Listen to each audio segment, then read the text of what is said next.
Fëmijët të dashur, ciklin e historive më të bukur dhe më mbreselence e vazhdojmë sonte me fëmijët të radhës dhe me pejgambert tonë të dashur Jakubi a.s. Para se të filloj me historinë, kush ishte profeti Jakubi a.s. dhe sa djem kishte ai?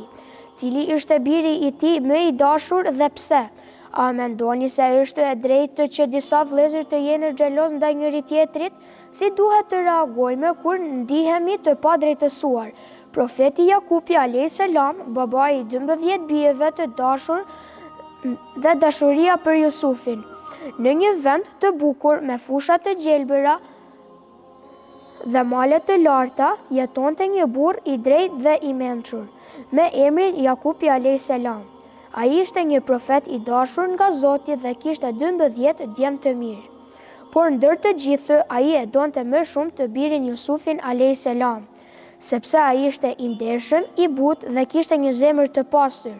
Një natë, kur Jusufi ishte ende i vogël, ai shkoi te babai i tij dhe i tha me emocion: "O babai im, kam parë një ëndër 11 yje, diellin dhe hënën duke më bërë sejdë." Jakubi e kuptoi menjëherë se kjo ishte një ëndër e veçantë dhe se Zoti e kishte zgjedhur Jusufin për diçka të madhe. Por ai e dinte gjithashtu se vëllezërit e tij mund të bëheshin xheloz ndaj këshilloi: "O biri im, mos i trego ëndrrën tënde vëllezërve të tu, që të mos e dëmtojnë nga zilia." Disa nga vëllezërit e Jusufit ishin xheloz, sepse mendonin se babai i tyre e donte më shumë atë. Ata e vendosën të bënin diçka të keqe për ta larguar nga babai i tyre.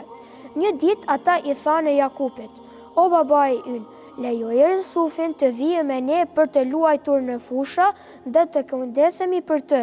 Jakubi e donte shumë Jusufin dhe kishte frikë se diçka e keqe mund t'i ndodhë, por vëllezërit e siguruan se do ta mbronin. Më në fund ai e pranoi dhe e la Jusufin të shkonte me ata.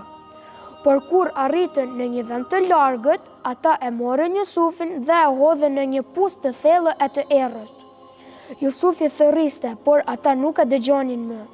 Ata e morën këmishën e tij, e lyen me gjak dhe u kthyen tek babai i tyre, duke i thënë lot të rëmë: "O babai ynë, një ujk i engër e hëngri Jusufin." Jakubi e pa këmishën e birit të tij dhe menjëherë e kuptoi se ata nuk po tregonin të vërtetën. Ai u trishtua shumë, por i u lut Zotit dhe i tha: "Do të bëj durim dhe do t'ia kërkoj ndihmën vetëm Zotit." Vitet kaluan dhe Jakubi nuk e harroi kurrë Jusufin. Çdo ditë ai lutej dhe shpresonte se Zoti do t'ia kthej djalin e tij të dashur. Ai qante aq shumë nga mërzia, sa që sytë e tij u dobësuan dhe ai filloi të humbasë shikimin. Por ai nuk e humbi kurrë besimin.